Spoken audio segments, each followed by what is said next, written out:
Assalamualaikum, I'm Dr. Abdurrahman. Welcome to today's Cataract Surgery Insights into mechanical quadrant chopping of a dense white cataract.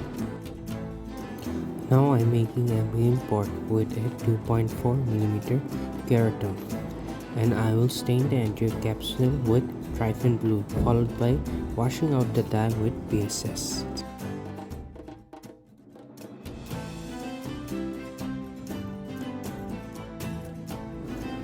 With the help of a system, a continuous curvilinear capsulorhexis of 5mm is created. Care should be taken to have a tight and pressurized AC with OVD, which will flatten the anterior capsule, thereby preventing rhexis from running out.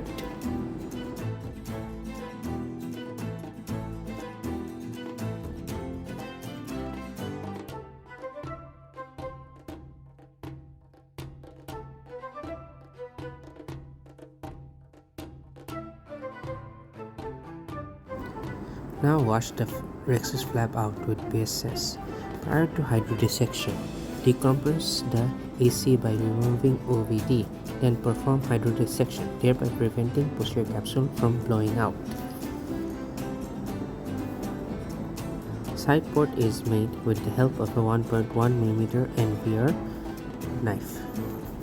Now with the help of a ball tip chopper, rotate the nucleus for further loosening of the cortex from the capsule.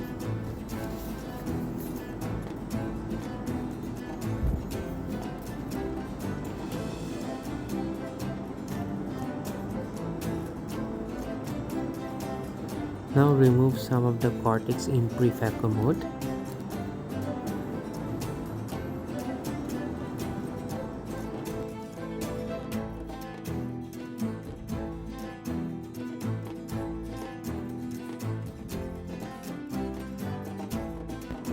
Now I will perform Alon's mechanical quadrant chop technique to manage the nucleus by first placing the long ball chopper at the equator of the nucleus, and next I place the bevel up position of the phaco tip in the center of the nucleus. Then I bring the chopper towards the tip of the nucleus, thereby mechanically crossing the nucleus in between the two instruments to create a clean crack, which I laterally separate to split the nucleus into two heminucleus. Then further I mechanically chop the heminucleus to 4 quadrants.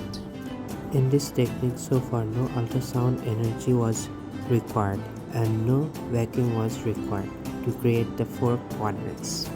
Use of this technique can greatly decrease the ultrasound energy uses and therefore is endothelium friendly.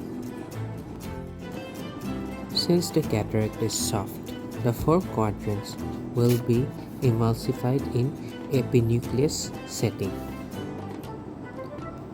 In the epinucleus setting, all parameters are reduced. Vacuum is 220mm of mercury, AFR rate is 22, torsional amplitude is 70%, bottle height is 100 cm, so there is less chance of surge and PCT from occurring. I find this setting safe in removing very soft cataract and last piece and epinucleus.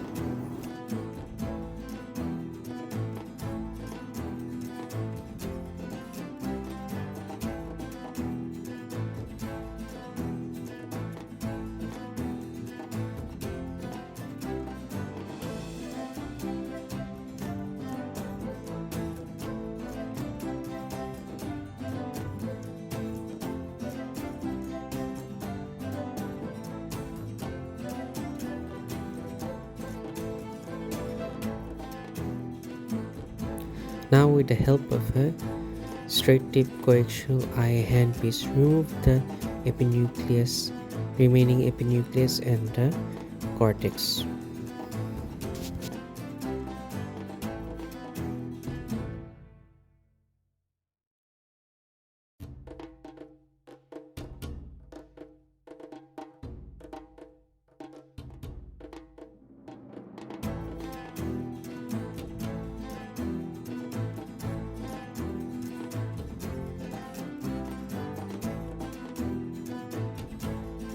Since it was a white intumescent cataract, there are some areas of fibrosis which I was unable to polish and remove. There is a bit of loose cortex or epinucleus which is visco-expressed from the anterior chamber. I again attempt to polish the capsule and also try to remove the subincisional cortex, but I failed.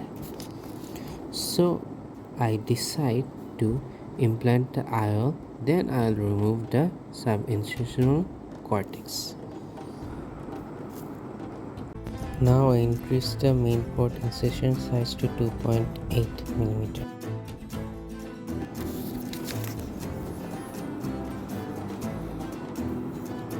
Now I begin with the loading of the IOL into the cartridge.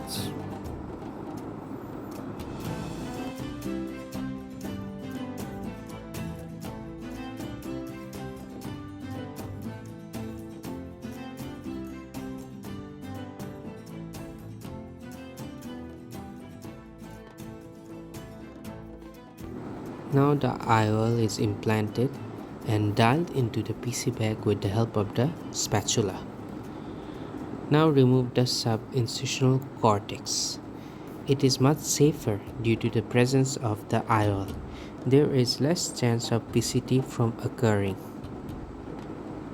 After that, remove the OVD from the anterior chamber and from behind the lens.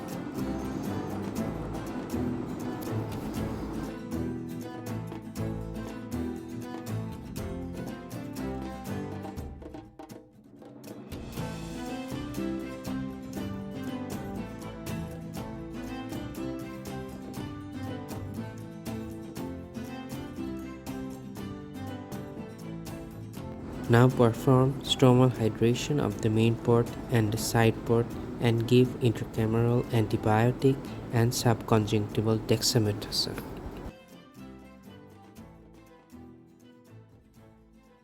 Thank you my dear friends. Hope this video was helpful in developing your surgical skills.